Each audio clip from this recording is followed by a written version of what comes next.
So today we are going to have a look very quickly at some of the major crops. Two major food grain crops we have already done. That is rice and wheat. And today we are going to have before us some commercial crops first, and then if time permits and if sense of proportion allows, then we will go into some other crops also. So first of all, let us take sugarcane. Very important, very important. It is so important that even I have seen questions even in prelims sometimes, if I remember correctly. Okay, so that's very important. So the basic data that you should know, rather than just cramming this map, let us go by what are its climatic requirements. That is the first heading we should study. Okay. So for today's lecture, I have not been able to prepare a point-wise PDF or something like that. So please do take notes as we progress in the class. ठीक है, इसके लिए समय नहीं मिल पाया तो छोटे-छोटे notes 5-5 7-7 point खाली आपको बनाने हैं. That is all. So when it comes to sugarcane, and if I ask you as to whether according to you, sugarcane is a tropical crop or a temperate crop, your answer will be. Let me open the chat box. Tropical crop, everybody knows. Okay, so if I tell you that on the globe, entire globe, if you say Indian context also, but even otherwise, if you start from 8-degree latitude and go to something about, say, somewhere about 30-degree latitude, ठीक है, तो 8 degree से 30 degree तक के बीच में आप कह सकते हैं सेफली कि इस जोन में एग्रीकल्चर को उगाया जा सकता है. बेसिक्स से हम लोग आगे बढ़ते हैं तो अच्छा रहेगा. ठीक है, तो 8 डिग्री लैटिट्यूड से अगर शुरुआत की जाए और अगर आप इसको देख लें तो ये पूरा का पूरा इलाका जो है ट्रॉपिक ऑफ कैंसर यहाँ पर हो गया. ये पूरा का पूरा जो इलाका 23.5 से हो गया यहाँ तक. एग्रीकल्चर जो है वो शुगर केन जो है वो यहाँ पर ग्रो किया जा सकता है. कर बात है. ठीक है, नेक्स्ट जो चीज होगी वो ये होगी और बहुत ही इंपॉर्टेंट चीज है.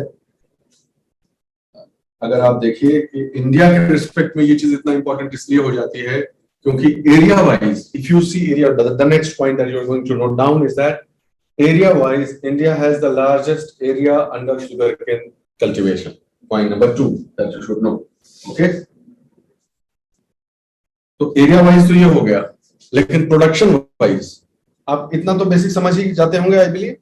एरिया वाइज दूसरी रैंकिंग चलती है, प्रोडक्शन वाइज दूसरी ranking. Obviously production wise India अगर मैं ध्यान है तो दूसरे नंबर पे है ब्राजील के बाद.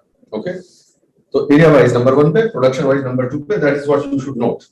ठीक है, थर्ड इंपॉर्टेंट पॉइंट, ये सब पॉइंट्स वही हैं जो कि निम्नलिखित कथनों पर विचार कीजिए, इनमें से कौन से कथन सत्य आ सकते हैं, ऐसे आता है, इसलिए इससे सावधान रहना है.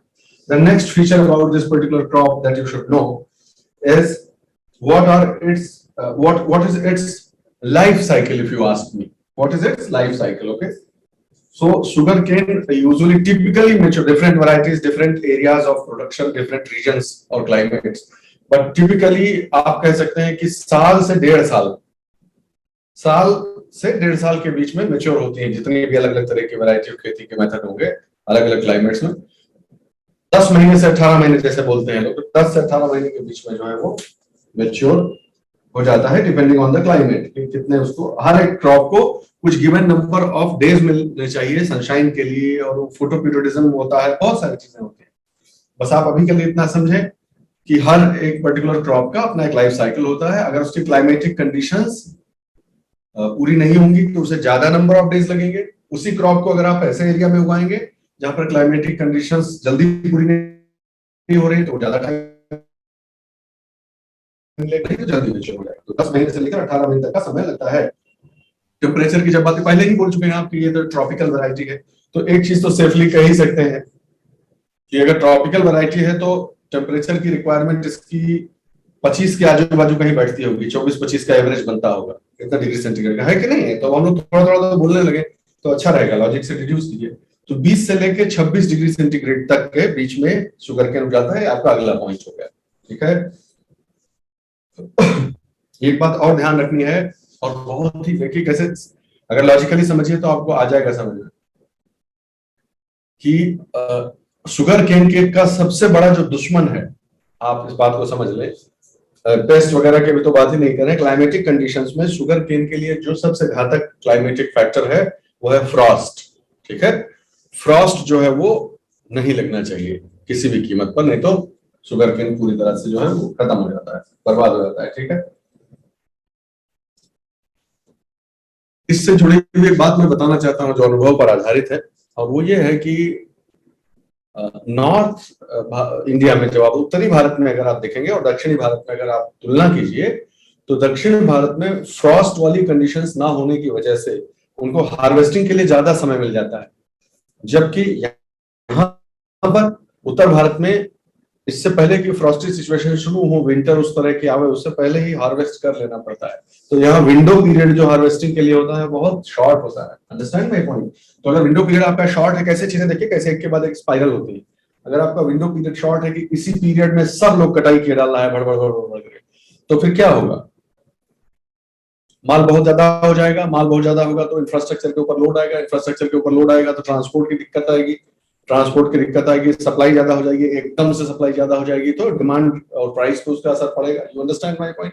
दूसरी बात, अगर कंजम्पशन, जो मिल्स का कंजम्पशन रेट है, अगर वो प्रॉपर नहीं होगा तो गन्ना रखा रखा जो है उसका शुगर कंटेंट खराब हो जाएगा। You are getting my point? तो क्लाइमेट कितने तरीकों से इस चीज को अफेक्ट करता है, that you should know. Okay, what else I can tell you about sugar cane, कि हाँ पानी की जरूरत रहेगी 100 से 150 सेंटीमीटर। नेक्स्ट पॉइंट आपका है कि 100 से 150 सेंटीमीटर का रेनफॉल। देखिए सारी क्रॉप्स तो पढ़ने का हमारे पास स्कोप है नहीं, हम सारी क्रॉप्स तो पढ़ नहीं सकते हैं। ये मेजर क्रॉप्स हैं, 5 से 7 मेजर क्रॉप्स आपके जबान पे होना चाहिए, ये मैं बता दूंगा आप। हाँ, ये टेम्परेचर, ये इस तरह का प्रेसिपिटेशन चाहिए, इस तरह की सॉइल चाहिए, 5 से 7 10 क्रॉप, तो 10 क्रॉप आपको याद होनी चाहिए। ठीक है, उसमें कोई बहानेबाजी नहीं, सबको नहीं करा, 10 क्रॉप याद। तो 100 से 150 सेंटीमीटर रेनफॉल हो जाए, लेकिन उस रेनफॉल की कंडीशन क्या है, समझने वाली बात यह है, ध्यान रखिएगा। 100 से 150 सेंटीमीटर एनुअल रेनफॉल होनी चाहिए, ये बात सही है, लेकिन वो रेनफॉल ऐसी ना हो कि एकदम से ही हो जाए 2 ही महीने में या 1 ही महीने में, तो थोड़ा डिस्ट्रीब्यूटेड हो। ओके, तो वो बहुत ज्यादा हेवीली कॉन्सेंट्रेटेड नहीं हो किसी एक ही महीने में। ये अगली बात है आपको समझने वाली। एक चीज और होती है जो आपके प्रेसिपिटेशन से जुड़ी हुई है, मेरे नोट्स में लिखा हुआ है कि भाई सही बात भी है, हम लोग इसको एक्सपीरियंस भी करते हैं जो लोग खेती करते हैं, कि अगर बरसात जो है गलत टाइम पर हो जाए तो होता है हैवी रेनफॉल हो जाए तो शुगर केन को दिक्कत ये आती है कि जो सुक्रोज कंटेंट है, उसका जो शुगर कंटेंट है वो बढ़िया क्रिस्टल जो भी कह लीजिए उसको, उसके उसके शुगर कंटेंट उस स्टेम में डेवलप होने के बजाय फाइब्रस हो जाता है। वो शुगर केन फाइब्रस हो जाता है, उसमें शुगर कंटेंट ज्यादा नहीं रहता है, फाइब्रस एलिमेंट ज्यादा आ जाते हैं, तो ये एक नुकसान होता है हैवी बारिश का। इसी तरह से सवाल बनाए जा सकते हैं, आप लोग सतर्क रहिएगा एकदम। ठीक है, नेक्स्ट पॉइंट अब आप ही बता दीजिए कि सॉइल किस तरह की चाहिए होगी शुगर केन को। थोड़ा सा हल्का सा गेस कीजिए, शुगर केन को आप अपनी जानकारी के हिसाब से, आपको जो याद हो, या फिर एरिया आप देख रहे हैं तो आप खुद ही बता दीजिए। अब तो आप बहुत कॉन्फिडेंटली कह सकते हैं कि इस पूरे एलुवियल ट्रैक में भी शुगर केन हो जा रहा है। ये देखिए यहाँ एलुवियल वाले ट्रैक में भी हो जा रहा है, सतलज यमुना के मैदान से लेकर गंगा के निम्न मैदान तक, डेल्टा तक के से थोड़ा पहले तक शुगर केन पैदा हो जा रहा है, और इधर भी पैदा हो जा रहा है। इसका मतलब क्या हुआ कि ये लोमी सॉइल में भी सर्वाइव कर सकता है और ब्लैक सॉइल, और ये देखो कोस्टल एरिया में भी हो रहा है, यहाँ भी हो रहा है, तो इसका मतलब ये रेड या लैटराइटिक सॉइल में भी थोड़ा थोड़ा भी जो है सर्वाइव कर सकता है। Understand my point? तो लोमी सॉइल में बहुत ही बढ़िया से, ब्लैक सॉइल में ठीक से बढ़िया से, और जरूरत पड़ने पे लैटराइटिक एरियाज में भी शुगर केन जो है पैदा हो जाता है। इस तरह से आप आगे बढ़ते जाइए फटाफट फटाफट। एक चीज जो जानने वाली है सॉइल के परिप्रेक्ष्य में, मैं आपको बताना चाहता हूं कि शुगर केन और जो लोग खेती किए हुए हैं, मेरे जैसे जो लोग हैं जो खुद खेती किए हुए हैं अपने हाथ से, वो शुगर केन एक ऐसी क्रॉप, अलग अलग क्रॉप्स की रिक्वायरमेंट न्यूट्रिशन की अलग अलग होती है, और उस सॉइल को उससे डिप्लीट कर देते हैं, कि नहीं है? इसीलिए क्रॉप रोटेशन समझते हैं आप, इसीलिए क्रॉप रोटेशन किया जाता है कि अगर किसी पर्टिकुलर क्रॉप की जो है प्रोटीन रिक्वायरमेंट ज्यादा है तो सारा जो है उस तरह से नाइट्रोजन को जो है वो खा लेगा, डिफिशिएंट कर देगा। फिर अगली क्रॉप ऐसी लगाइए जो नाइट्रोजन के अलावा किसी और चीज पर डिपेंडेंट हो। इस तरह से हम लोग स्मार्टली, हमारे लोग साइंटिफिक उसका बेसिस भले ही ना जानते हो, लेकिन ऑब्जर्वेशनल जो विजडम है उसके आधार पर जो है वो ये चीज पहले से हमारे पूर्वजों को आती थी कि इसके बाद ये उगाना चाहिए, ऐसे करना चाहिए, तो सॉइल का बैलेंस मेंटेन रहता है। याद रखिएगा शुगर केन जो है वो सॉइल को बहुत बुरी तरह से एग्जॉस्ट कर देता है, उसके सारे न्यूट्रिशियस एलिमेंट्स जो है खींच लेता है। और इसलिए अगर सॉइल थोड़ी कमजोर है तो उसका फर्टिलाइजर कॉस्ट शुगर केन के केस में बहुत डोमिनेंट हो जाती है फर्टिलाइजर कॉस्ट, क्योंकि उसके न्यूट्रिशन को मेंटेन रखना फिर आर्टिफिशियल सप्लीमेंटेशन से ही पॉसिबल है। तो उसके चक्कर में पैसा बहुत बढ़ जाता है। शुगर केन की खेती सब लोग नहीं कर पाता है, आप जानते होंगे, चाहे पानी की रिक्वायरमेंट की बात करिए, लेबर की बात करिए, फर्टिलाइजर की बात करिए, तो वो थोड़ा महंगा पड़ता है, ठीक है। लेकिन इसमें ये तो इंफॉर्मेशन है, कॉन्सेप्ट क्या है? कॉन्सेप्ट ये है कि शुगर, मैं आपसे पूछूं कि इन इलाकों में शुगर केन अच्छे से ग्रो करता है, हाँ हम जानते हैं, तो फैक्ट है, देखना नंबर 1 उत्तर प्रदेश ही है, इन इलाकों में शुगर केन अच्छे से ग्रो करता है। फैक्ट नंबर 2, ये एलुवियल लोमी सॉइल के इलाके हैं। दोनों तथ्य सही हैं। क्या दूसरा तथ्य, second fact is an explanation of the first fact?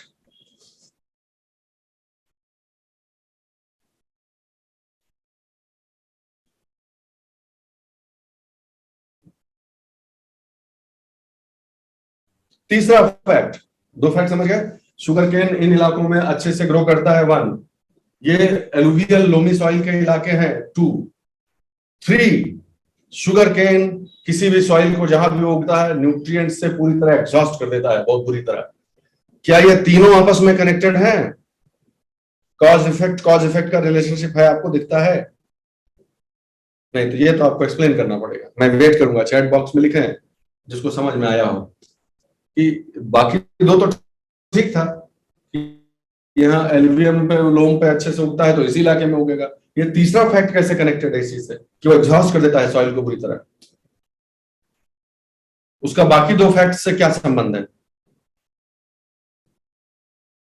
इस बात का कि एग्रीकल्चर शुगर केन जो है वो जमीन को, सॉइल को एग्जॉस्ट कर देता है, इस बात से क्या संबंध है कि इस इलाके में जो है वो उगाया जाता है ना? फंस रहा है ना? कॉन्सेप्ट को बिल्डअप करना शुरू करिए। अच्छा, मैं एक्सप्लेन कर देता हूं आपको। आप सब जानते हैं, लोग टाइप भी कर रहे हैं, मैं देख रहा हूं। आप इस बात को याद है किसी को? एलुवियल सॉइल की सबसे खास बात क्या है? कोई एक खास बात लिखो। अरे शाबाश शाबाश, बहुत बढ़िया। आस्तिक वेरी गुड, निर्मल बिल्कुल सही, आप सब लोग सही सही जा रहे हैं एकदम, सब आप समझ ही गए होंगे मेरा इशारा।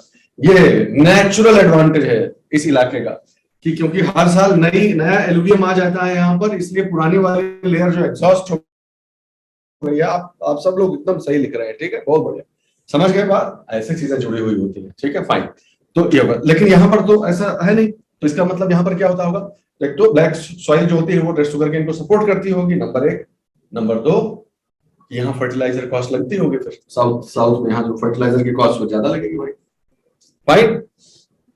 तो या तो कोई ना कोई फैक्टर होगा वहां पर, या तो क्रॉप रोटेशन से करते होंगे, फर्टिलाइजर से करते होंगे, some mechanism must be at work. Okay fine, that's very good, very purposeful and meaningful discussion we had. कोई पूछे अगर जो है कल्टीवेशन के मेथड्स के बारे में पूछे तो आप जानते हैं कि एक कटिंग मेथड होती है, सेट बोलते हैं इसको, set method, SETT, set method, ठीक है। जो पुराना पौधा है उससे कटिंग कर लिया, और जो गांठ नहीं बोलते थे हम लोग, गांठ बैठा देते थे, उससे से गन्ना जो है वो ऊपर उग जाता था। एक है। दूसरा तरीका यह है कि जो फसल खुद उगी है, एक बार उग गई, फिर उसे आपने काट लिया, तो थोड़ा सा ठूंठ जो है वो नीचे छोड़ दीजिए, उससे ही नया शूट आ जाएगा नया। आप जानते हैं, हमको जहां तक ध्यान गया, इसमें तो कोई ऐसी बात नहीं, मुझे अपने इलाके का जो मालूम है वो है कि 3 क्रॉप तक ले लेते थे लोग, एक, फिर उसी से दूसरा, उसी से तीसरा, बिना कुछ और बोए हुए, बिना डिस्टर्ब किए हुए खेत को 3 क्रॉप हो जाया करती थी। हाँ, ये बात सही है कि ये भी ध्यान रखिएगा। अब आप मेरी बात समझे? फसल एक बार गन्ने की लगी, उसको काटा गया, उसका जो स्टॉक है नीचे छोड़ दिया गया, उससे फिर नया पौधा बन गया, फिर एक बार उसको काटा गया, फसल ले ली गई पूरी, और फिर तो 3 बार तक हो जाता था। ऑब्वियसली विद सॉइल क्या, तो वाट लगा देगा सॉइल को, तो बहुत बुरी तरह से एग्जॉस्ट कर देगा। तो अब ये जो प्रोसेस है स्टॉक छोड़ देने की, कि जिससे नया प्लांट आ जाए, उसको रैटूनिंग कहते हैं, रैटून्स बोलते हैं उनको, RATOONING, रैटूनिंग बोलते हैं। ये सब शब्द जाने रहिएगा, ठीक है। और अगर पुराने किसी पौधे का खेत एकदम तैयार है आपका, पुराने पौधे को काटा, छोटे छोटे में पेड़ उसको काटा और उसके टुकड़ों को जो है उससे लगा दिया, वो सेट मेथड है, SETT सेट मेथड कहलाता है। 2 मेथड मैं आपको बता रहा हूं, मैं लिख देता हूं ताकि आप उसको लिख लें। सेट मेथड और रैटून मेथड, याद रखिएगा इस चीज को। तो रैटूनिंग क्या हो गई कि फसल वहीं की वहीं खड़ी है, 3 साल तक वैसे का वैसा 3 सीजन तक लगा रहा अपना, उसी से 3 क्रॉप्स ले लिए, ठीक है। लेकिन what you should no is in each successive crop, ठीक है, पहली क्रॉप ली उसमें सबसे अच्छी यील्ड होगी, ऑब्वियसली, ये तो कॉमन सेंस की भी बात है। दूसरी क्रॉप में उससे कम, तीसरी क्रॉप में उससे कम, यील्ड कम होती जाती है बहुत जो है कायदे से, ठीक है।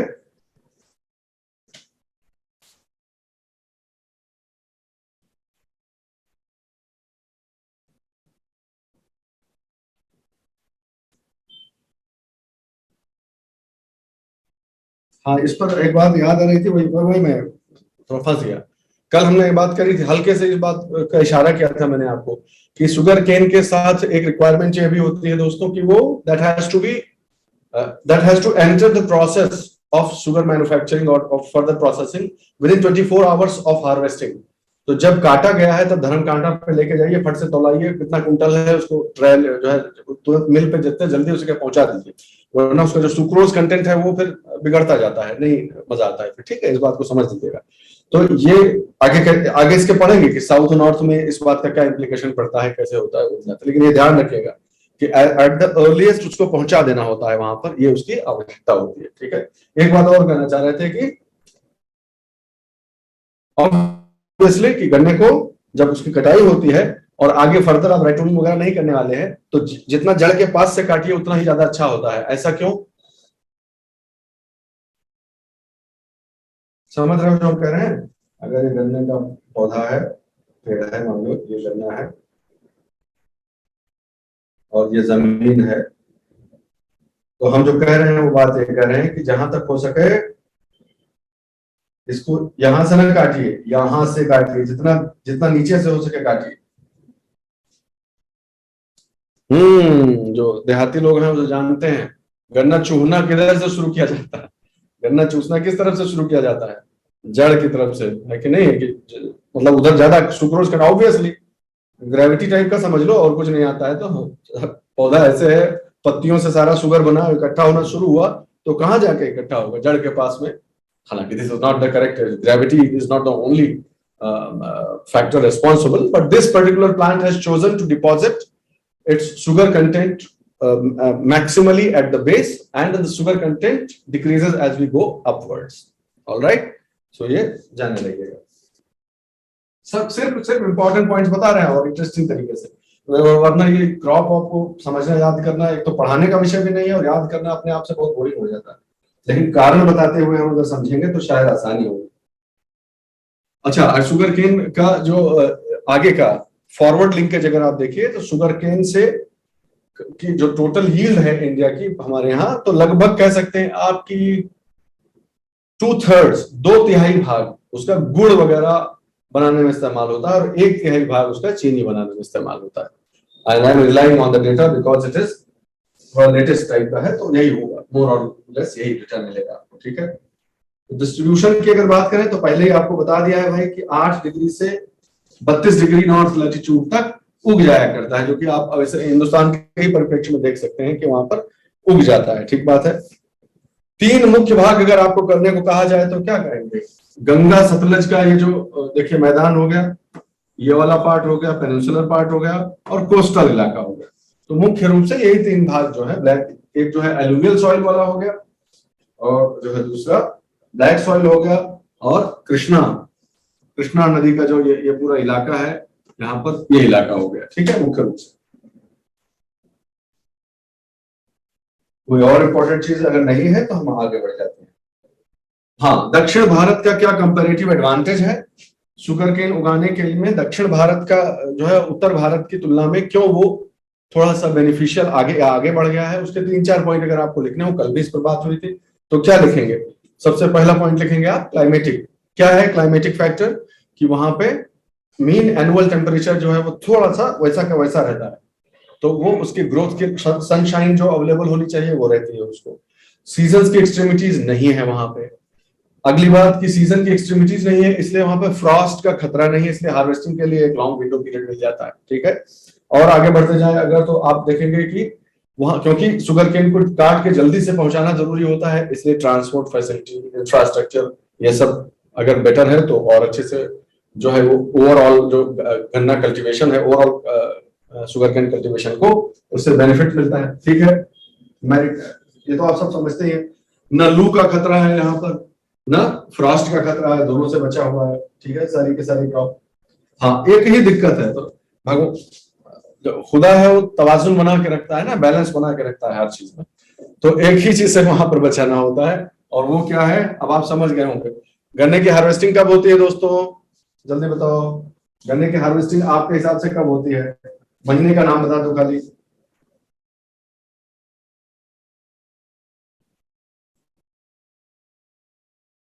क्या लिखे? हाँ, मोर और लेस यू आर देयर, है कि नहीं? अक्टूबर नवंबर इस समय में होगी। तो जब अक्टूबर नवंबर हो रहा होगा तो किसी ने ध्यान से कुछ पढ़ा था कि जाड़े के समय यहाँ क्या होता है ऐसा जो नहीं होना चाहिए इस इलाके में? सॉरी, हम लोग पूरा डायग्राम ही नहीं देख रहे। इस इलाके में कुछ ऐसा होता है? बारिश। हाँ, विंटर रेनफॉल होती है ना तमिलनाडु के कोस्टल इलाके में। हम्म, आप जानते हैं इस चीज को अच्छे तरीके से। आप और अभी हम तय क्या तय कर चुके थे, ये तो पहले ही बात हो चुकी है कि भाई शुगर केन को ये इस साइड टाइम पे रेनफॉल नहीं चाहिए होती है, नहीं तो गड़बड़ा जाएगा सब, वो फाइब्रस हो जाएगा, ये हो जाएगा, वो इस तरह से रेनफॉल अगर अननेसेसरी या अनवांटेड हो गई तो फिर गन्ने की फसल को नुकसान होता है, याद रखिएगा इस चीज को, इससे उसको नुकसान होता है। तो वो लिमिटिंग फैक्टर की तरह काम करता है। Is that fine? Is everybody okay? और नंबर्स आप देख लीजिएगा, पहले नंबर पे कौन है, दूसरे नंबर पे, तीसरे नंबर पे। मैं सजेशन ये दूंगा कि आप एरिया वाइज भी और क्वांटम वाइज भी, प्रोडक्शन वाइज भी दोनों देख लीजिए। इनफैक्ट ये सब ऐसी क्रॉप्स है ना भाई, 10 ही तो क्रॉप्स है घूम घुमा के, जिनके बारे में एकदम थॉरो होना चाहिए आपको। उसमें अगर यील्ड वाइज भी याद कर लें तो I will be very happy. Very difficult, don't I understand, इतना प्रेशर आपके ऊपर पहले से होता है, लेकिन अगर यील्ड का भी टॉप 3 यील्ड का अगर पता लग जाए कि एरिया में तो ये ज्यादा है, क्वांटम में वो ज्यादा है, लेकिन यील्ड में ये ज्यादा है, स्पेशली अगर कोई अपवाद स्वरूप है कि जिसकी यील्ड अचानक से सबसे ज्यादा दिख रही है, जबकि ना क्वांटम में आगे है ना एरिया में आगे है, लेकिन यील्ड में सबसे आगे है, अगर कोई स्टेट ऐसा है उसको जरूर पकड़ लीजिएगा, उसको भूलिएगा मत। ठीक है, तो ये हमने पढ़ा शुगर केन के बारे में। Let me see, is there anything I don't think is anything very special. इतना जितना पढ़े उसके बेसिस पे हमारा विश्वास है कि आप सवाल सॉल्व कर ले जाएंगे। नेक्स्ट जो पढ़ते हैं दोस्तों, अगर कॉटन का मिल जाए डायग्राम तो कॉटन ही है, कॉटन पढ़ते हैं, मिला जुला के पढ़ते हैं, दोनों कोशिश करते हैं। कॉटन के बारे में पढ़ेंगे, तो कॉटन के बारे में जो सबसे पहली बात आपको मालूम है, वो तो सॉइल ही है। आप पहले से ही जानते हैं कि सॉइल के बारे में तो यहाँ पर जितने भी लोग हमारे साथ जुड़े हुए हैं हम सब जानते हैं कि सॉइल इसमें कौन सी चाहिए होती है, हमें मालूम है, वो है ब्लैक सॉइल। और हम ये भी जानते हैं कि ब्लैक सॉइल की कौन सी प्रॉपर्टी होती है जिसकी वजह से ये कॉटन को जो है सपोर्ट करता है, बताइए जरा। रेगुलर सॉइल या ब्लैक सॉइल बोलते हैं, तो कौन सी प्रॉपर्टी है?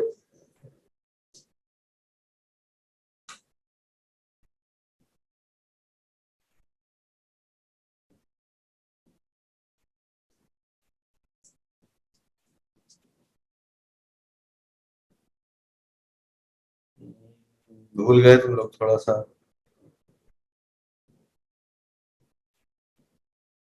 ब्लैक सॉइल बहुत अच्छा है। दो इसकी दो प्रॉपर्टीज होती हैं दोस्तों, there are two properties. The first is a balanced water holding capacity. ठीक है, बैलेंस होती है। और दूसरी जो इंपॉर्टेंट प्रॉपर्टी है उसे कहते हैं सेल्फ फ्लोइंग।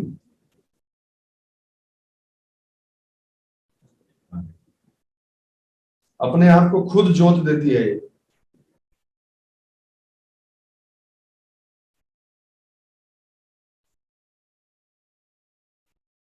याद आया? कॉन्ट्रैक्ट और एक्सपैंड होती है ना मॉइस्चर के हिसाब से। अगर गीली हो जाए तो क्या होता है, और सूख जाए तो क्रैक्स आ जाते हैं। याद आया? तो क्रैक्स आते हैं तो हवा बढ़िया है, तो अपने आप ही हवा के जाने का रास्ता बन गया। You get my point? ये दो याद, हमेशा याद रखेगा, ये दो बहुत महत्वपूर्ण प्रॉपर्टीज हैं ब्लैक सॉइल की। तो कॉटन पे आते हैं। चलिए कॉटन बताइए कैसी क्रॉप है? मैं आपको उन्हीं सारे पॉइंट्स के थ्रू कॉटन से भी रन कर देता हूं। अब इसको थोड़ा स्पीड से करते हैं, आप लोगों का ध्यान अपेक्षित है, आप ध्यान लगा कर रखिएगा, आप जल्दी स्पीड से पढ़ते हैं इसमें कॉटन के बारे में। ट्रॉपिकल क्रॉप है या टेम्परेट क्रॉप है? जल्दी क्विज जैसा कर दीजिए।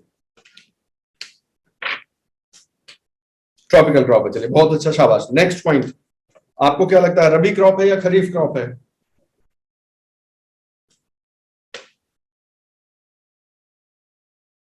खरीफ क्रॉप है, वेरी गुड। नेक्स्ट पॉइंट, आप इसके टेम्परेचर का रिक्वायरमेंट आपके हिसाब से क्या होगा? किस इलाके में पैदा हो रहा है? लगाओ ना दिमाग, क्या रेंज होगी टेम्परेचर की यहाँ पे? बिल्कुल सही जवाब, absolutely right. 21 degree to 30 degree लिखते जाइए, 25 से 30 भी कह सकते हैं, कोई दिक्कत की बात नहीं, ठीक है। मजे की बात मैं आपको बताता हूँ, ये तो सब लोग पढ़ लेता है, अब जो नहीं पढ़ता है वो मैं आपको बता देता हूँ। वो ये है, इन नोट्स में लिखा हुआ है कि अब एक कैच है इसमें, टेम्परेचर का जो डिस्ट्रीब्यूशन है उसमें ओवर द जो जो उसका पूरा सीजन है कॉटन का, उसमें एक इंपॉर्टेंट कैच है। वो कंडीशन स्पेसिफिकली पूरी होनी चाहिए, और वो ये है कि अक्टूबर के महीने में दोस्तों जो दिन का तापमान है वो 26 डिग्री से ऊपर होना चाहिए। ठीक है, जब अक्टूबर का महीना हुआ है तो दिन का जो तापमान है वो 26 डिग्री से ऊपर होना चाहिए। कारण उसका क्या है बता सकते हो कोई? बहुत आसान है। और उस समय अगर पानी बरस जाए या मॉइस्चर हो जाए तो खेल खत्म, बर्बाद हो गया क्रॉप सब। वो फूटता है कि नहीं? कपास देखे हो कभी लगा हुआ? कपास का फल जो है राइपनिंग होती है, पकता है और वो फूटता है, और उसके जो रेशे हैं वो बाहर एक्सपोज हो जाते हैं, यही होता है ना। ये जो फूटना है उसके लिए क्या हो, मॉइस्चर अगर बना रहेगा तो फूटेगा, सूख के क्रैक होता है ना। मैकेनिज्म उसकी, उसमें मैकेनिज्म में नहीं जाना है कि इसके जो है क्या इसका फ्रूट ओपनिंग का मैकेनिज्म क्या है डिस्पर्सल करने, तो उसमें नहीं जाना है, लेकिन मैं आपको बता रहा हूं कि ड्राइनेस होनी चाहिए, एटमॉस्फेयर में ड्राइनेस होनी चाहिए, ओके, तब वो क्रैकिंग और जो है वो ओपन अप होता है, ये ध्यान रखिएगा। इसीलिए कहा जाता है कि अक्टूबर के महीने में सनशाइन होनी चाहिए, अक्टूबर के महीने में टेम्परेचर 26 डिग्री सेंटीग्रेड से ऊपर। बहुत इंपॉर्टेंट पॉइंट याद रखिएगा, ठीक।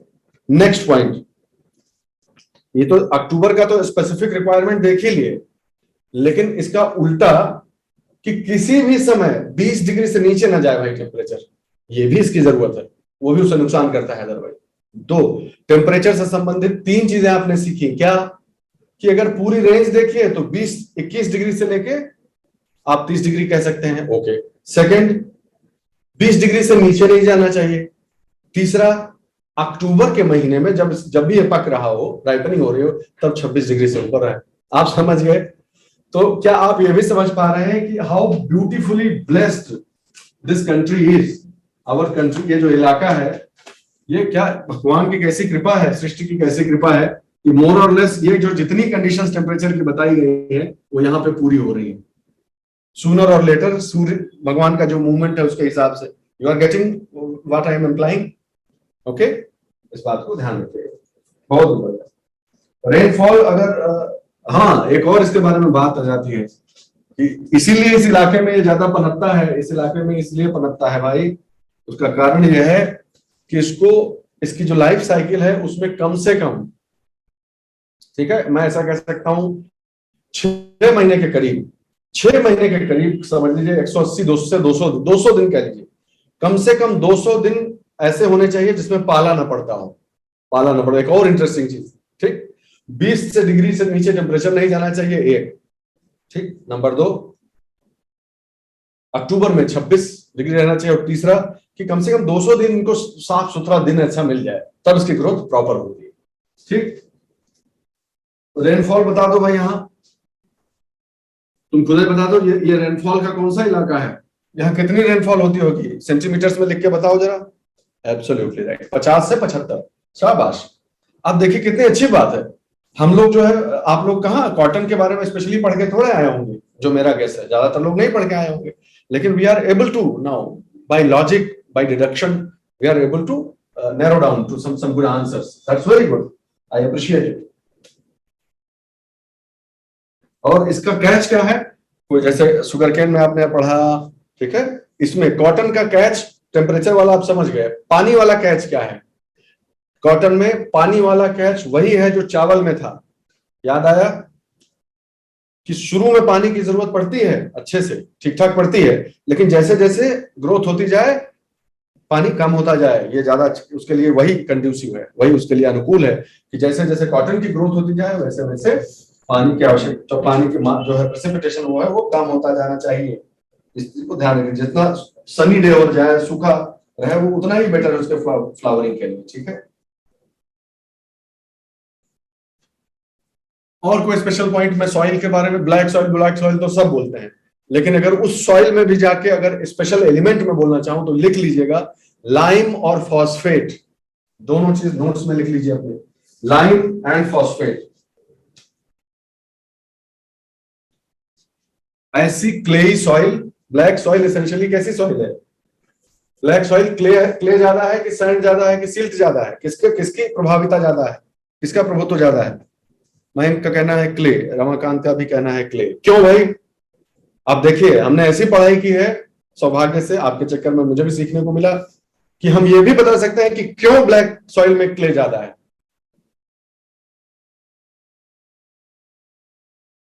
हाँ, क्ले कंटेंट अच्छा खासा क्यों होता है ब्लैक सॉइल में? I know you would be able to answer, I am very confident about it. Absolutely right, क्योंकि वो किससे बना हुआ है? वॉल्केनिक जो है लावा से बना हुआ है, और वो फाइन होता है कि नहीं होता है? याद आया आपको? उसको बड़े बड़े क्रिस्टल बनाने का मौका मिलता है जो सरफेस पे आके जल्दी से ठंडा हो जाता है, एक्सट्रूसिव है ना, सब जुड़ रहा है कि नहीं कॉन्सेप्ट? लावा क्या है? एक एक्सट्रूसिव वोल्केनिक फॉर्म है कि नहीं है? तो वो जब बाहर आता है तो फाइन ग्रेन ही रह जाता है ना, उसमें अच्छे क्रिस्टल्स, लार्ज क्रिस्टल्स बन पाते हैं क्या? समझ रहे हो आप? मतलब एक ब्रॉड रीजन बता रहा हूं, एकदम से सॉइल डेवलपमेंट की मैकेनिज्म में नहीं जाते हैं, लेकिन आप समझ ली लॉजिक, ओवरऑल ब्रॉड लॉजिक उसका समझते हैं। कॉटन के साथ भी ये है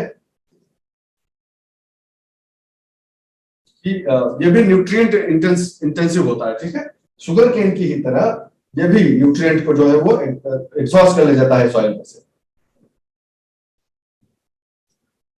एक महत्वपूर्ण बात मैं क्या चाहूंगा कि आप लिख लीजिए, क्योंकि हमने आज तक कॉटन के परिप्रेक्ष्य में, कपास के संदर्भ में हमने ब्लैक सॉइल के अलावा कुछ सुना ही नहीं है। तो अगर मान लीजिए अगर यूपीएससी इस प्रकार का प्रश्न दे दे कि cotton grows only in black soil tracts of India, that's not correct, okay. इसलिए मैं आपको स्पेसिफिकली बता रहा हूं वार्न करके कि हाँ ये ठीक बात है कि कॉटन के लिए सबसे उत्तम, सबसे बढ़िया सॉइल कौन सी है? Black soil, yes, no doubt about it, but that does not ipso facto mean that cotton cannot grow on other soils. It can still perform average moderately, but it can still grow on alluvial soils में भी grow किया जा सकता है, ठीक है, और grow होता है। और जो रेड और लैटेराइटिक सॉइल्स वाले इलाके हैं वहां भी कॉटन गिरते पड़ते ठीक ठाक ग्रो कर लेता है। You should know that. So cotton can tolerate, just like sugarcane, cotton can also tolerate a number of soils. Is that understood? चलो अच्छी बात है, बहुत अच्छे, शाबाश।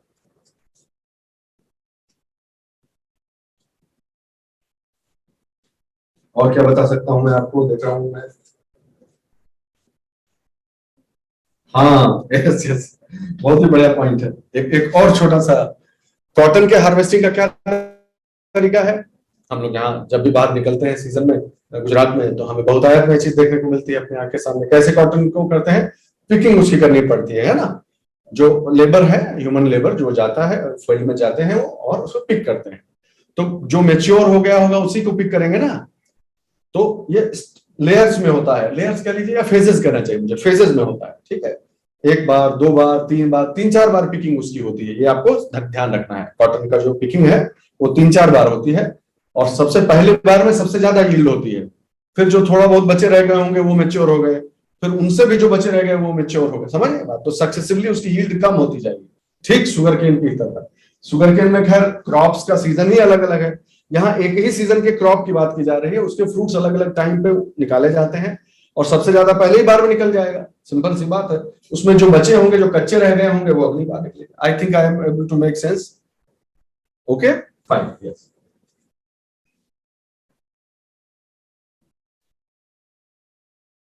ये जरूर जानना चाहिए आपको, बहुत बार ये कंफ्यूजन होता है कि कॉटन कल्टीवेशन तक तो हम लोग I think we have covered it. जो प्रोसेस है कॉटन की आगे की, उसमें थोड़ा उसमें जानकारी लोगों की थोड़ा कमजोर होती है। कोई पूछ ले कि इस गिनिंग प्रोसेस क्या होती है, बेल किसको कहते हैं, ये आप थोड़ा पढ़ लीजिएगा। ये मेरा निवेदन है कि इसको जरूर देख लीजिएगा कि क्लीनिंग कब होती है, फिर जो है बेल्स कैसे बनाए जाते हैं, लिंट किन्हें कहते हैं, फाइबर जिन्हें कहा जाता है, ठीक है। स्लीवर क्या होता है, स्पिनिंग कैसे, कहाँ किस स्टेज पे स्पिनिंग होती है। तो यानी पिकिंग करने के बाद से 1 2 3 4 5 मुख्य रूप से 4 या 5 स्टेज आप मान सकते हैं धागा बनने तक, ठीक है। वो आप जरूर पढ़ लीजिएगा, ये आपका होमवर्क है, इसको पढ़ाने की जरूरत नहीं। हाँ, क्वेश्चन यहां से आपको फंसा सकते हैं कि कॉटन की वैरायटीज की अगर बात की जाए, कॉटन की वैरायटीज तो कितने तरह की वैरायटीज होती हैं। और इससे अगर कोई 2 ही फैक्ट्स में निकालना चाहूं कि आपको बता दूं ताकि आप जल्दी से नोट कर लें और छुट्टी मिले, तो मैं ये कहूंगा कि 1 2 3 4 और 5 तरीके का मुख्य रूप से, हाँ 5 तरीके के मुख्य रूप से आप कह सकते हैं कि कॉटन की वैरायटीज होती है, ठीक है। और इसमें जो फैक्ट नोट करने वाला है मैं आपको अब बताने जा रहा हूं, वो फैक्ट ये है कि 27 मिलीमीटर ये लेंथ पे होता है, ठीक है। कॉटन की जो क्वालिटी और वैरायटी की हम बात कर रहे हैं, वो जो उसका थ्रेड है, फाइबर है, उसकी लेंथ के ऊपर होता है।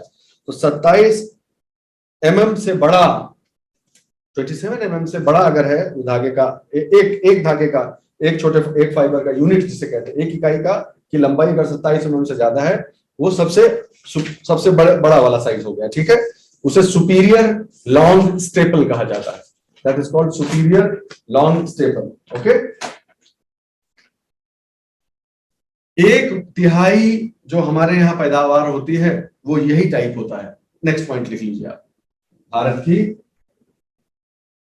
1/3 इसी पैदावार, इसी वाली वैरायटी की बात हो रही है, ठीक है। अगली बात, बहुत ये बड़ा स्पेसिफिक है, इसलिए मैं आपको बता, जनरली मैं डेटा वोटा जल्दी बताता नहीं आपको। दूसरा, उससे छोटी कैटेगरी जो होती है वो 24.5 से 26 mm उसकी साइज होती है, वो उसके नीचे वाला होता है, जिसे लॉन्ग स्टेपल बोलते हैं। उस 27 से बड़ा है तो सुपीरियर लॉन्ग स्टेपल, 24 से 26, 24.5 से 26 के बीच में लॉन्ग स्टेपल उसको बोला जाता है, याद रखिएगा इसको, ठीक है। ये वाली जो वैरायटी है ये मुख्य रूप से ऊपर इधर यहां ग्रो होती है, बताता जा रहा हूं आपको, ठीक है। इस वाले इलाके में जो दूसरी अभी हम वैरायटी पढ़ रहे हैं 24.5 से 26 वाली, क्वालिटी क्लोथ अगर बनाना हो, अच्छे क्वालिटी का कपड़ा बनाना है, उसमें यह काम आता है, ठीक है। पंजाब, हरियाणा, महाराष्ट्र, मतलब है सब जगह, लेकिन पंजाब हरियाणा तक यहां तक फैला हुआ है उसकी जो प्रोडक्शन है, ठीक है। 20 से 24 के बीच में लिखते जाइए। अब आए तीसरी कैटेगरी पर, सुपीरियर मीडियम स्टेपल। परेशान ज्यादा नहीं होना है, बस एक टर्म लिख लिया और इसका कितना कंट्रीब्यूशन है, दैट्स ऑल। इसका कंट्रीब्यूशन भैया 37% है, यानी सबसे अधिक। अब ये क्वेश्चन, बस अब इसको निचोड़ बना के खाली 2 फैक्ट में मैं आपको प्रस्तुत कर देता हूं। फैक्ट नंबर 1 कि इंडिविजुअल फाइबर की लेंथ के आधार पर उनका 5 भाग में वर्गीकरण किया गया है। फैक्ट नंबर 2 कि 20 से 24 mm वाला नंबर 1 पे है प्रोडक्शन में, 37% वही प्रोड्यूस होता है, और 27 mm से ऊपर वाला नंबर 2 पे है, 33% वो प्रोड्यूस होता है। दैट्स इट, भूल जाइए बाकी सब, मैं आपको और कुछ नहीं सिखा रहा।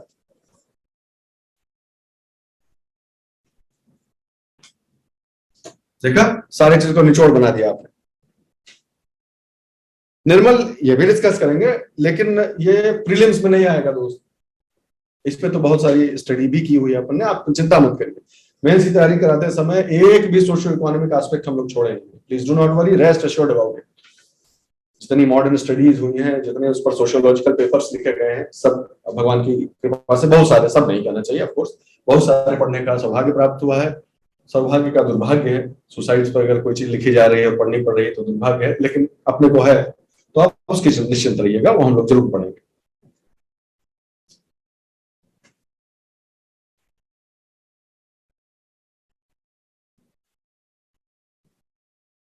और हमेशा की तरह इसमें भी जैसे शुगर केन में आइडेंटिफाई किए थे कि मुख्य रूप से 3 भाग अगर आइडेंटिफाई करने हैं तो कौन है, तो एक एलुवियल वाला पोर्शन हो गया, एलुवियम वाला, एक ब्लैक सॉइल वाला और एक कोस्टल इलाका हो गया। ठीक है, 3 भाग किए थे। यहां पर भी इसी प्रकार अगर कॉटन को अगर भाग करना चाहिए तो नॉर्थ वेस्ट डेक्कन हो गया, यानी ब्लैक सॉइल वाला इलाका हो गया।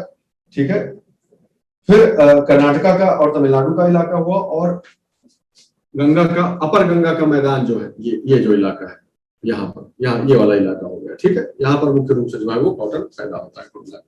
यहाँ एक लाइन खींच दीजिए, यहाँ एक लाइन खींच दीजिए, इसी के ऐसे ये और ये, बस इसी के बीच में सारा कॉटन है। कुछ फैक्ट है मैं आपके सामने बोलना चाहता हूं। इंडिया में जितना भी क्रॉप एरिया है, हर फसल का जोड़ के, उसमें से 5% में कॉटन पैदा होता है। ठीक, एक फैक्ट लिख लीजिए। सेकंड फैक्ट लिख लीजिए, 4 राज्य ऐसे हैं, ओके, 75% यहीं से समझिए आ जाता है। पहला फर्स्ट 1 2 3 4, इन 4 को याद रखिए खाली आप। ठीक है, गुजरात, महाराष्ट्र, तेलंगाना, आंध्र प्रदेश, अच्छा चलो वो हो गए, 4 हो गए ये। ठीक है, और कर्नाटक को भी जोड़ लीजिए, ये तो 2 में बट गया ना, तो 5 कह लीजिए। चलिए, तो 1 2 3 4, अगर इनको मुख्य रूप से इन्हीं 4 को जोड़ लीजिए तो 70% of the total cotton comes from these 4 states only, you can say that. ठीक है, एरिया के हिसाब से एरिया अगर जोड़ेंगे तो 70%, और यील्ड, क्वांटम, प्रोडक्शन जोड़ेंगे तो 60%। भारत का 70 से 72% कॉटन, कपास जो है वो इन्हीं में उगाया जाता है एरिया वाइज। भारत का 60% कॉटन प्रोडक्शन इन्हीं 4 में से होता है। This is quantum wise.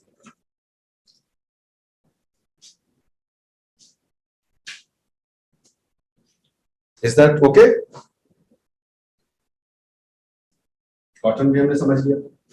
लगे हाथ थोड़ा सा जो है वो जूट के बारे में भी प्रयास करते हैं समझने का। थोड़ा सा जूट के बारे में देख लीजिए।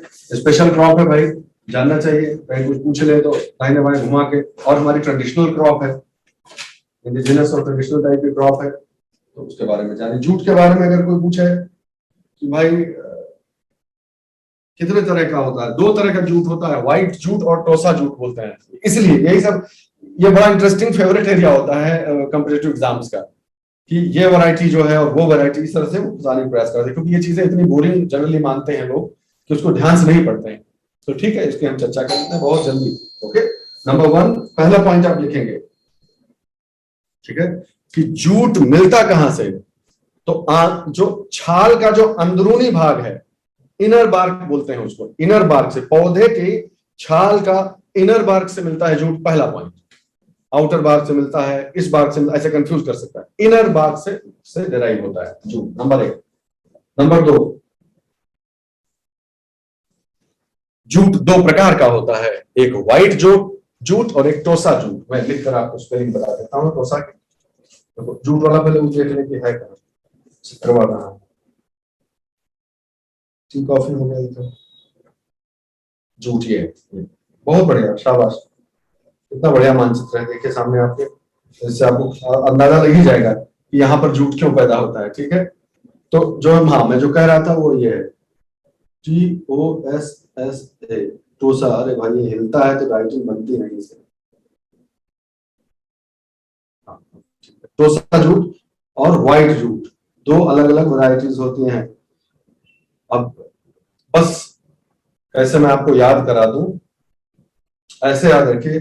अब मैं बॉटनी वाला आदमी, तो मैं इसके पीछे की कहानी जानता हूं कि यह है कॉर्कोरस कैप्सुलैरिस। अब आजकल कोई भरोसा नहीं रह गया है, क्या पूछ ले, ये कैप्सुलैरिस है और ये ओलिटो, समझ, ऐसा ऐसे याद कर लीजिए, ये स्पीशीज का नाम है, कॉर्कोरस ओलिटोरियस और कॉर्कोरस कैप्सुलैरिस, स्मॉल सी।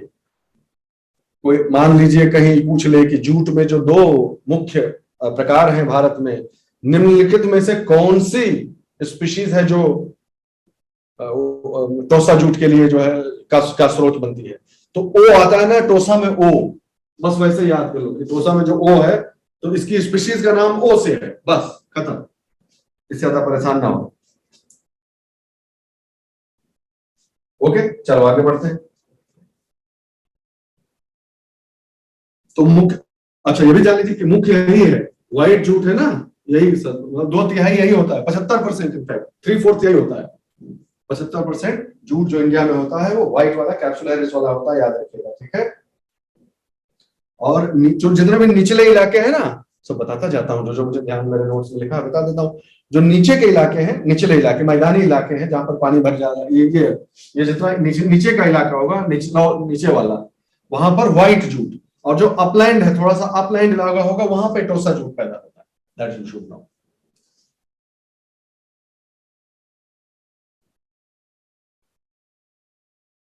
और क्या बता सकता हूँ? हाँ, एक और आता है बात कि जूट का एक सब्स्टिट्यूट होता है, मेस्टा बोलते हैं उसे, ठीक है।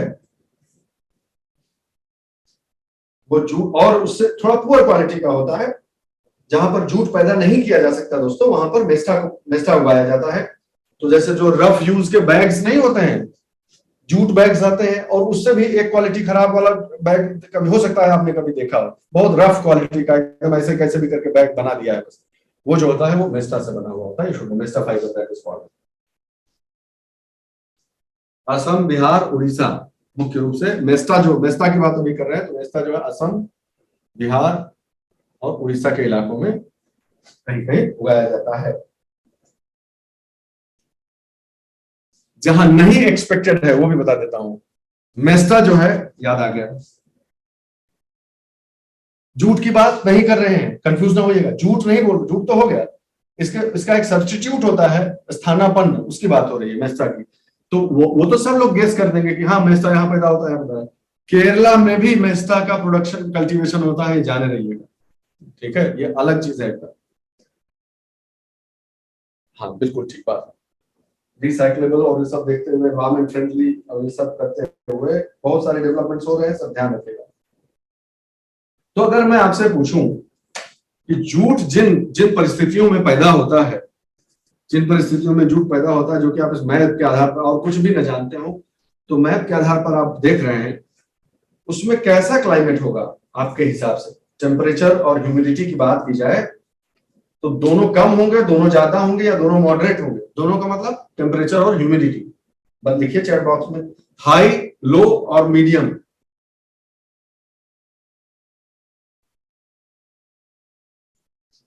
एब्सोल्युटली राइट, ये तो जानते हैं आप, वैसे हाई ह्यूमिडिटी और हॉट एंड ह्यूमिड जिसे कहते हैं, ये पूरा हॉट एंड ह्यूमिड क्लाइमेट की जो है वो क्रॉप है, ठीक है।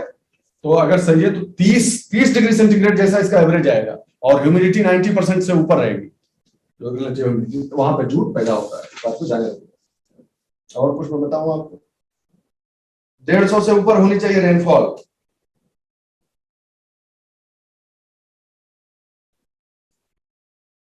और मैं नहीं समझता कि, हाँ अगर सॉइल की बात की जाए तो वैसे ही गेस कर दो भाई, बताओ। सॉइल, कैसी सॉइल? ये इलाका किस तरह की सॉइल का है बताइए? एलुवियल और लोमी सॉइल का इलाका है ना ये, यस, एलुवियल और लोमी सॉइल का ये इलाका है, और वही उसके लिए सबसे परफेक्ट मानी जाती है।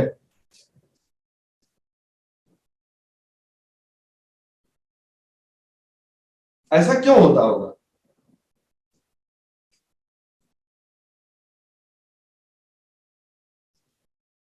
बड़ा मजेदार है जूट के प्रोडक्शन में, मुझे एक चीज ध्यान आती है, पिछले साल शायद पढ़ाए थे या भूल गए होंगे, I don't remember now, I am thinking कि सॉइल का टाइप बदल जाने से फाइबर का जो है वो नेचर चेंज हो जाता है, ठीक है। जैसे लोमी सॉइल में आप उगा रहे हैं, वो फाइबर अलग अलग फाइबर पैदा होगा, क्ले सॉइल में फाइबर डिफरेंट टाइप का पैदा होगा, ठीक है। सैंडी सॉइल में अगर करेंगे तो वो खुरदरा फाइबर हो जाएगा, कोर्स फाइबर हो जाएगा, that is how it is.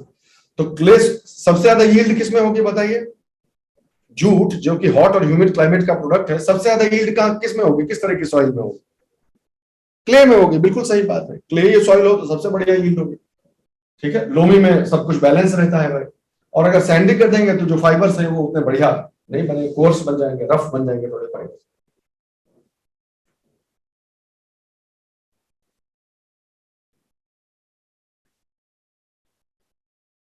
Fine, इसकी प्रोसेसिंग में बहुत ज्यादा परेशान ना होइए, एक जो है वो बस एक ही चीज मैं बताऊंगा कि आपको याद होगा, जैसे मैंने उस दिन पटसन का एग्जांपल दिया था, जूट में क्या करते थे, रेटिंग बोलते थे इसको। हाँ याद आ गया, RETTING, रेटिंग।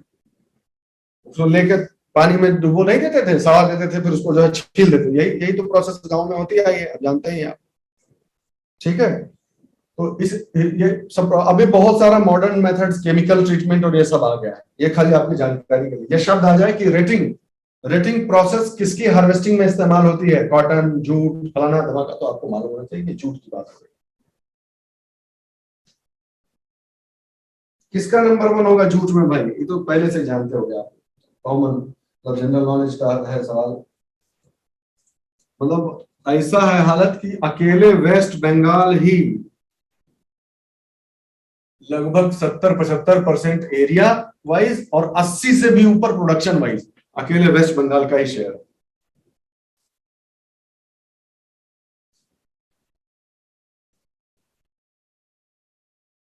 और कुछ बता दें?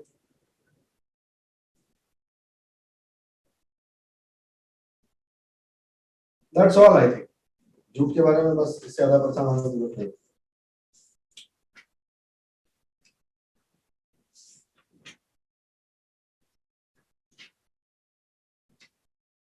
Okay, so that is all about jute. Let us go to another combination, very important combination my dear friends, that is tea and coffee। अगर उसको भी अच्छे से समझ लिए तो you can feel confident कि अब इससे सवाल हम लोग शायद कर ले जा पाए, एलिमिनेट तो कर ही ले जाएंगे कम से कम। तो टी और कॉफी को भी अच्छे से समझ लीजिए। टी की सबसे महत्वपूर्ण रिक्वायरमेंट आप पहले ही जान गए हैं कि टी अगर कुछ कल मैंने कल या पर जो भी पहली क्लास, प्रीवियस क्लास थी इससे पहले की, उसमें हमने एक्सरसाइज की थी, आपको ध्यान होगा कि एक लाइन में बताइए कि भाई चाय के लिए सबसे जरूरी चीज क्या है, तो हमने कहा था कि ढाल, पानी एक तो खूब बरसता हो लेकिन रुकता नहीं हो, ये चाय की एक स्पेशलिटी, स्पेशल रिक्वायरमेंट हो गई। इसी तरह कॉफी के लिए हमने किया था, क्या किया था कि भाई थोड़ा सा उसका उसका शेड और सनशाइन का बैलेंस मैनेज होना चाहिए, ये कॉफी की रिक्वायरमेंट है। ओके, तो चाय के बारे में आपको बताया जाए कि सिर्फ और सिर्फ इंपॉर्टेंट चीजें ही हम बताएंगे, लिखा हुआ तो मैंने बहुत है।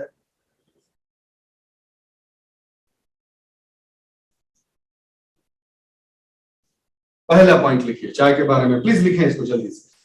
आज मैं पीडीएफ नहीं बना पाया, नहीं तो आप और स्पीड से हम लोग कर लेते। फर्स्ट चीज याद रखिएगा कि चाय जो है, थोड़ी चाय और कॉफी दोनों ही थोड़ा लाइट शेड हो तो अच्छे से डेवलप होते हैं।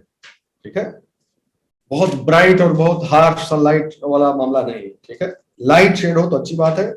टेम्परेचर लिखें 24 से 30। ऑब्वियसली कौन से इलाके में हो रहा है, ये तो वही वाला इलाका है, खूब झाचक के बारिश होने वाली सब वो चीज है। ठीक है, कुल मिलाकर टेम्परेचर 18 डिग्री से नीचे गिरना नहीं चाहिए। 20 से 24, 24 से 30 रहे, ये ऑप्टिमम उसका टेम्परेचर है, लेकिन 18 से नहीं गिरना चाहिए।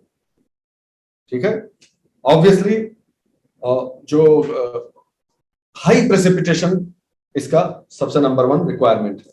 ठीक है, और सिर्फ हाई प्रेसिपिटेशन नहीं, जितने दिन भी इसकी जिंदगी है वहां पर, जब भी वो उसका हो रहा है, तो थोड़ी बहुत बारिश भाई थ्रू आउट द सीजन जो है वो डिस्ट्रीब्यूटेड रहे। बहुत लॉन्ग, जो long periods of dryness, that it can not tolerate. ठीक है, तो अब आप जब ये इतना जान गए तो अगला सॉइल वाला आप ही गेस कर दीजिए, इसकी सॉइल में किस तरह की क्वालिटी होनी चाहिए। वाटर होल्डिंग कैपेसिटी होनी चाहिए कि वाटर ड्रेन हो जाए ऐसी कैपेसिटी होनी चाहिए, बताइए।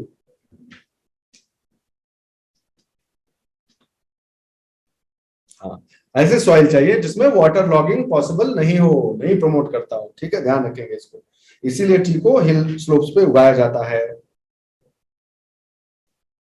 एक और चीज जाना रहेगा, ह्यूमस। ह्यूमस जितना ज्यादा हो उतना ही अच्छा इसके लिए, अगर न्यूट्रिशन उसकी बात करें तो। ठीक है,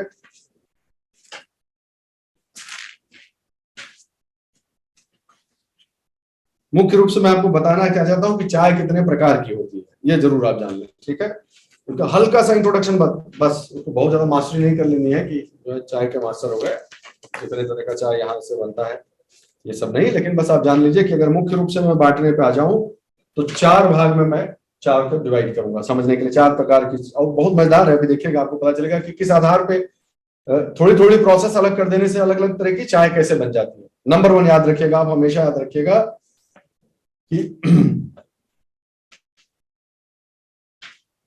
कुछ और बता, हाँ एक चीज बताना जरूरी था, ठीक बात है। हाँ ये कहीं भूल नहीं जाऊंगा पॉइंट, अच्छा हुआ मैं मार्क करके रखा हूँ। एक बार आपने चाय का पौधे लगा दिए, उसकी झाड़ियां उग आई, फिर 50 साल तक वो चलता है। उससे आप फाइन प्लकिंग जो है प्लकिंग करते रहिए और वो चलता जाता है। याद इस पॉइंट को ना भूलिएगा, कोई ऐसा नहीं कि हर सीजन हर साल लगाना पड़ता है, ये जरूर याद रखिएगा। टी गार्डन इसलिए कहा जाता है ना, चाय के बागान, तो वो बागान वहां पर होते हैं अपनी जगह पर, और उनसे आप हार्वेस्ट करते रह सकते हैं। राइट, ये भी ध्यान रखिएगा। चार तरह, मुख्य रूप से चार तरह की चीज है। पहली है ब्लैक टी, तो हम ज्यादा कुछ नहीं पढ़ेंगे, बस ये जानेंगे कि कैसे बनती है ये। चाय की पत्ती को प्लग करने के बाद ड्राई कर दिया जाए, मशीन में क्रश कर दिया जाए, और थोड़ा सा फर्मेंटेशन कर दिया जाए उसका। ठीक है, फर्मेंटेशन अगर उसका हो जाए तो ब्लैक टी बन जाती है। ठीक है, विदरिंग, रोलिंग, फर्मेंटेशन और ड्राइंग, चार प्रोसेस, जो चार स्टेप्स आते हैं, याद रखना आप। ठीक है, और अच्छा ऑफ कोर्स लास्ट में ब्लेंडिंग भी आती है, ब्लेंडिंग मिक्स करना। विदरिंग तो थोड़ा पड़ा रहने दिया, सूख जाने दिया उसको, ऐसा होने दिया। रोलिंग, लीव को रोल करना, पत्तियों को। फिर फर्मेंटेशन, उसको जो माइक्रोबियल एक्शन से फर्मेंट करवा दिया। ठीक है, उससे होता क्या है मैं बताता हूँ। फर्मेंट, हाँ ये सवाल आ सकता है कि चाय की पत्ती को सूखा, ये विदरिंग करने के बाद, रोल करने के बाद, फिर फर्मेंटेशन जो प्रोसेस कराई जाती है वो क्यों कराई जाती है?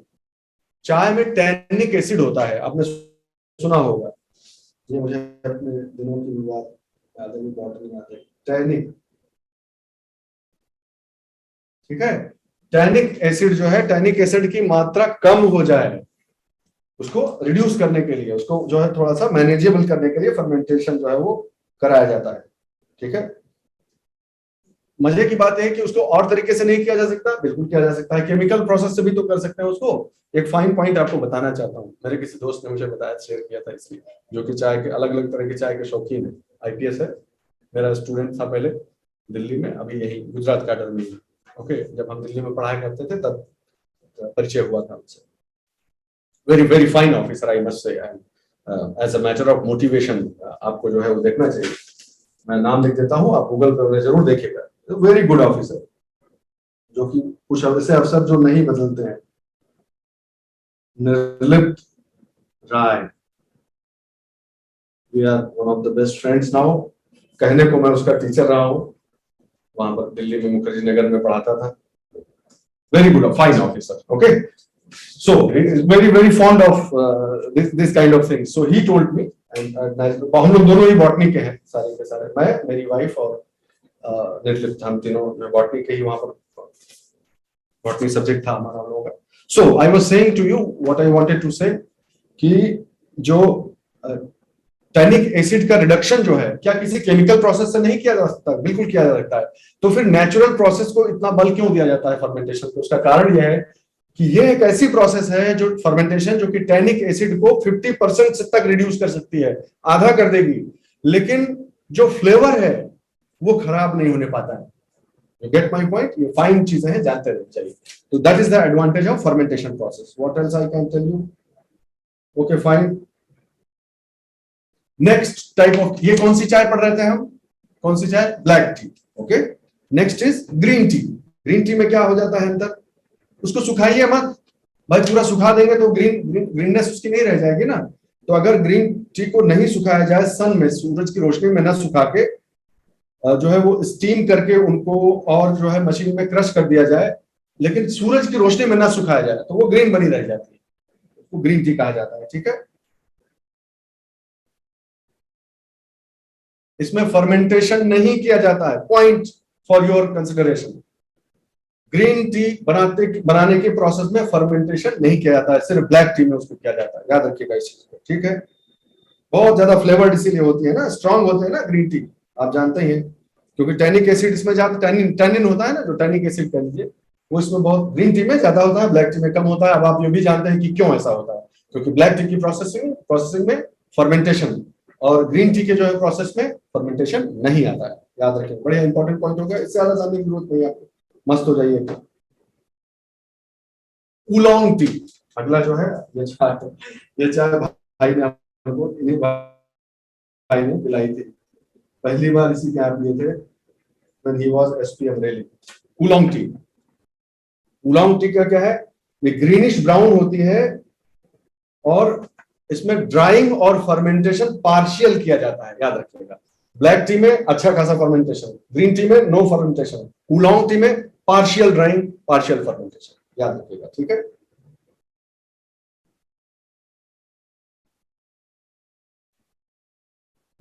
इसलिए कोई भी अगर ऐसा सवाल आ जाए, which of the following teas is semi fermented, यानी आधा फर्मेंटेड है, तो उलोंग टी पे निशान लगा दीजिएगा, आपका सवाल सही हो जाएगा निश्चित रूप से। अगली जो है बहुत ही मतलब बहुत कम पॉपुलर चाय है, वो ब्रिक टी बोलते हैं उसको, ईंटा चाय।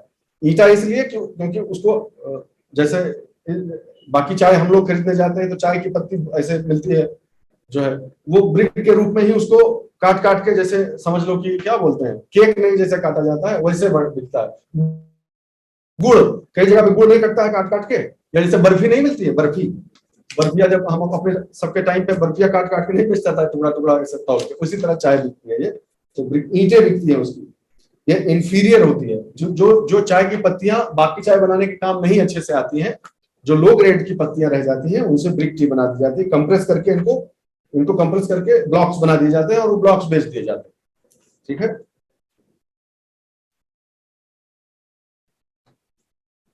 हाँ, दो चीज है इसके साथ साथ, जो उलोंग टी है, याद रखिएगा, उलोंग टी सेमी फर्मेंटेड वाली, वो चाय यूनाइटेड स्टेट्स में बहुत पसंद की जाती है, और ये जो ब्रिक टी है, जो थोड़ा इंफीरियर क्वालिटी होती है, वो इधर रशिया की तरफ जो है वो ज्यादा एक्सपोर्ट होती है, ये आप अच्छे से समझ लीजिएगा।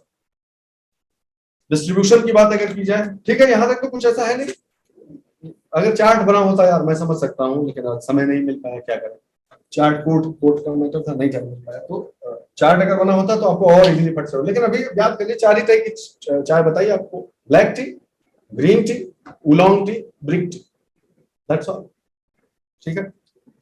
तो क्षेत्र वाइज बताइए जरा, चाय कहाँ कहाँ पैदा होती है भाई, आप देख लीजिए, आप समझ सकते हैं कि चाय यहाँ क्यों पैदा होगी। अब ये भी मुझे बताने की आवश्यकता नहीं है, क्योंकि अब आप उसकी रिक्वायरमेंट समझ गए हैं, अच्छे से समझ गए हैं।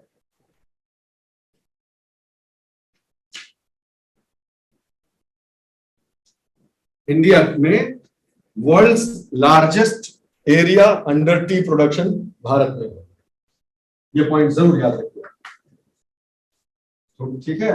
लगभग 28-29% पूरे विश्व का चाय का 28 से 29% चाय भारत से ही जो है वो पैदा होती है। और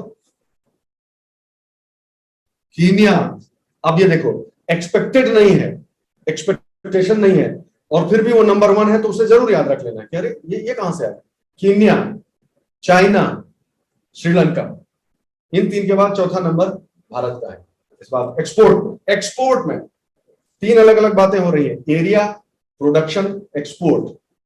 एक्सपोर्टर्स की जब बात, क्योंकि जितना उससे ज्यादा तो कंज्यूम हो जाता है इंडिया में, तो प्रोडक्शन ज्यादा हो और उसके बाद एक्सपोर्ट भी ज्यादा हो, जरूरी नहीं है ना, आप समझ रहे हैं मेरी बात, कि प्रोडक्शन तो है लेकिन ज्यादातर यहाँ कंज्यूम, तो एक्सपोर्ट में हम पीछे रह जाएंगे। That's how it is. तो केन्या, चाइना, श्रीलंका और इंडिया चौथे नंबर पर है एक्सपोर्ट में, इस चीज को ध्यान रख सके। अगर हमारे स्टेट्स की बात की जाए तो असम, बंगाल, तमिलनाडु, केरला, दैट्स ऑल, ठीक है। ऐसे चले आइए, ऐसे आइए तो आपका हो गया काम, 1 2 3 4, बस इसी क्रम में है, काम खत्म। तो और अगर बहुत मन है याद करने का, तो जान लीजिए कि इसमें जितना भी टोटल पैदा होता है उसमें आधा से ज्यादा असम में अकेले पैदा होता है, हो गया काम, दैट्स ऑल। जब हम मेंस की तैयारी करेंगे, मेंस के लिए प्रिपेयर कर रहे होंगे, तब हम इसके पीछे के लॉजिक्स को पढ़ेंगे कि अंग्रेजों ने कैसे कौन से गार्डन को क्यों चुना, इस एरिया में ही टी डेवलपमेंट क्यों अच्छे से हुआ, इसके बियॉन्ड के बेस पर मेंस में क्वेश्चन भी आ चुका है अगर हमको याद आ रहा है। तो ये जो उसके सोशियो इकोनॉमिक एस्पेक्ट्स हैं वो हम मेंस के हिसाब से भी पढ़ेंगे, you do not worry about that, okay. Coffee पे आ जाइए भाई। मुख्य रूप से मैं आपको कॉफी के बारे में क्या बताना चाहता हूँ, वो है उसकी वेराइटीज, बहुत इंपॉर्टेंट। 3 वैरायटी खाली बोलेंगे आपसे, तीनों आप जान लीजिए, एंड दैट्स ऑल। मैं उनका नाम लिख देता हूँ, तो साथ साथ लिख देता हूँ ताकि आपको स्पेलिंग पता चल जाए, क्योंकि आप बना रहे हैं छोटे छोटे नोट्स। पहली जो वैरायटी है वो रोबस्टा है, यू है रोबस्टा, ठीक है। दूसरी जो वैरायटी है वो लाइबेरिका है, LIBERICA। तीसरी जो वैरायटी है वो है अरेबिका। ये भी जैसे वहां नहीं बताया था कि जो है टोसा जूट और व्हाइट जूट की ये स्पीशीज है, एसेंशियली स्पीशीज ही है एक तरह से कहते हैं, ठीक है। तो भाई क्या समझा जाए इनमें अंतर, जो क्या समझा जाए, कैसे इसको हम लोग वो करें। पहली ही बात याद कर लीजिए, सबसे पहले सबसे इंपॉर्टेंट बात हमेशा याद करिएगा, ये मैं एक टिप भी दे देता हूं आपको, आपके काम आएगी, प्रीलिम्स में नहीं आएगी, मेंस और इंटरव्यू में हमेशा आपके काम आएगी। कभी ये गलती न करिएगा कि किसी क्वेश्चन के आंसर के बारे में आपका जो स्ट्रॉन्गेस्ट पॉइंट है वो आप सोच रहे हैं कि मैं कंक्लूजन में इसे तो लिखूंगा, या तो सब इंटरव्यू में आप सोचते हैं कि पहले ही क्यों मैं अपना इस्तेमाल कर लूं सबसे बड़ा हथियार ब्रह्मास्त्र, ये तो मैं बाद में बोलूंगा। भाई कभी ये गलती मत करना, अपना स्ट्रॉन्गेस्ट फुट सबसे पहले रखिए, सबसे जो स्ट्रॉन्गेस्ट आपका पॉइंट है वो सबसे पहले रखिए। कभी चर्चा करके मैं बताऊंगा कि इसके पीछे की साइकोलॉजी क्या है, मैं ऐसा क्यों कर रहा हूं, लेकिन सबसे पहले पॉइंट, सबसे इंपॉर्टेंट पॉइंट याद रखिए सबसे पहले। तो सबसे पहला पॉइंट है कि इन तीनों में सबसे फाइनेस्ट कॉफी जो मानी जाती है वो अरेबिका मानी जाती है, please note down.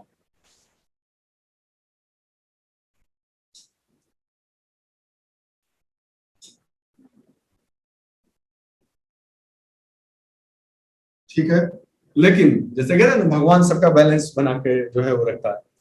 It is the finest coffee but it is the most delicate also. रोग लग जाना, रोग में जो है खरपतवार इस सबसे जो है उसको परेशानी हो जाना, बहुत ही सुकुमार या कोमल टाइप की ये वैरायटी है, सबसे अच्छी है लेकिन सुकुमार है, ठीक है, इस बात को ध्यान रखना। ये सबसे रोबस्टा, ऐसे याद कर लो कि रोबस्ट है, रोबस्ट है मतलब सबसे ज्यादा ये डिजीज रेसिस्टेंट और बहुत ही हार्डी वैरायटी है, लेकिन क्वालिटी में बहुत अच्छी नहीं है, पुअर क्वालिटी की कॉफी होती है, याद रखेंगे, ठीक है।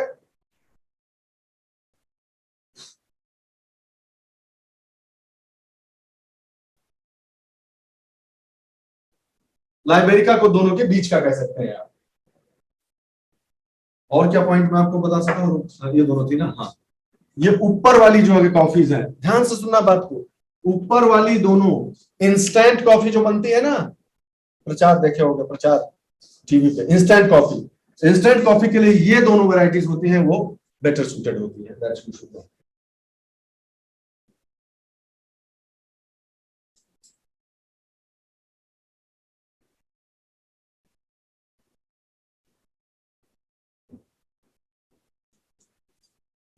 क्लाइमेटिक कंडीशंस की भी मैं बात कर लेता हूँ जल्दी से।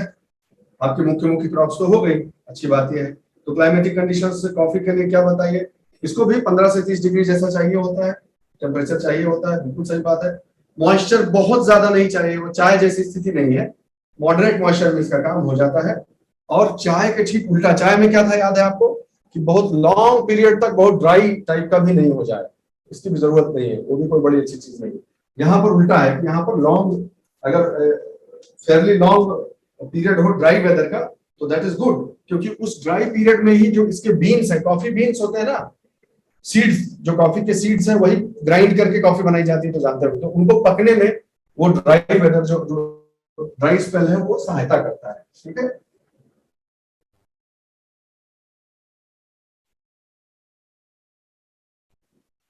150 से 200 सेंटीमीटर रेनफॉल लगती है, ठीक बात है।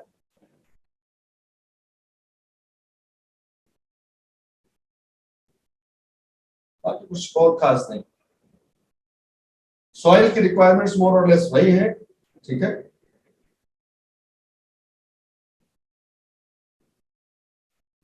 That's all. हाँ, लास्ट में वही पॉइंट पे खत्म करते हैं कॉफी को, जिस पॉइंट के बेसिस पे हमने कल इंट्रोड्यूस किया था कॉफी को, और वो क्या था कि इसको छाया की जरूरत पड़ती है, ठीक है। कवर क्रॉपिंग बोलते हैं इस चीज को, कवर क्रॉप।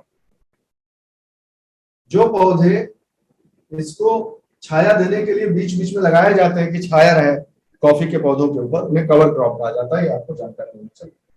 वो इसका एक महत्वपूर्ण अंग है उनकी पूरी, क्योंकि डायरेक्ट सनरेज से बचाना होता है कॉफी के पौधों को, ठीक है। आई नॉट सी, अगर जरूरत पड़ेगी तो मैं आपको सप्लाई कर दूंगा। आप सीधे सीधे बता दीजिए कि कौन नंबर 1 पे है, कौन नंबर 2 पे, देख लीजिए खुद ही दिक्कत दे रहा है। मुख्य रूप से सारा का सारा जो कंसंट्रेशन है कॉफी प्रोडक्शन का, वो अगर आप कहें तो कर्नाटका, केरला और तमिलनाडु, ठीक। और इसी क्रम में भी कर्नाटका, केरला, तमिलनाडु। तो चाय ऐसे आई थी, कॉफी को ऐसे ले जाइए, बस याद हो जाएगा। तो कर्नाटका मोर देन 50%, ठीक है, मोर देन 50% कॉफी जो है वो एरिया का अगर बात किया जाए, हाँ एरिया में मोर देन 50% है और प्रोडक्शन में 75% जैसा है, 5 राइट। हाँ, कर्नाटका अकेले, ठीक है। इसके एरियाज का नाम बता सकते हैं कोई जो आपने बहुत मशहूर सुने हो कि यहाँ पे भाई कॉफी पैदा होती है? कर्नाटका का कोई एरिया बताइए, कई बार सुना होगा आपने, तो बहुत फेमस है एरिया। कूर्ग, हाँ कूर्ग आपने जरूर सुना होगा। कूर्ग और चिकमंगलुरु, ये 2 इलाके हैं कर्नाटका के टोटल प्रोडक्शन का, इफ आई एम राइट। तो कर्नाटका के टोटल प्रोडक्शन का 80 to 85% सिर्फ इस 2 जगह से हो जाता है, कूर्ग और चिकमंगलुरु से, इसलिए इसको ध्यान रखिएगा।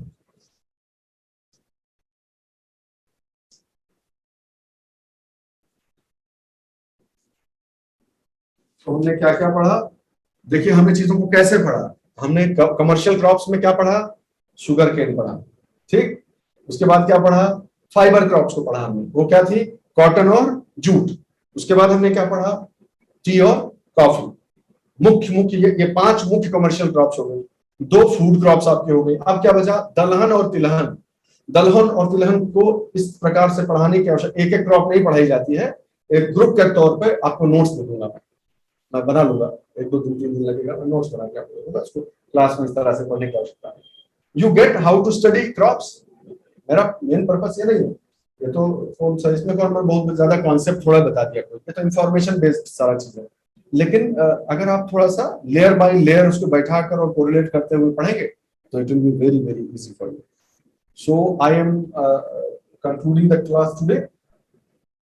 अब आपको सिर्फ दलहन और तिलहन अच्छे से पढ़ना रह गया, और कुछ सोयाबीन भी पढ़, इस तरह की जो स्पेशल कुछ क्रॉप है तो वो पढ़ लेंगे, कोई इशू नहीं, ठीक। मूंगफली, मूंगफली और सोयाबीन अलग से पढ़ लेंगे, उसी में स्पेशली पढ़ लेंगे थोड़ा ग्राउंड नट वगैरह, and that should be it. Alright, आज की क्लास को यहाँ से रेस्ट देते हैं दोस्तों, नेक्स्ट क्लास में मिलते हैं। थैंक यू, जय हिंद।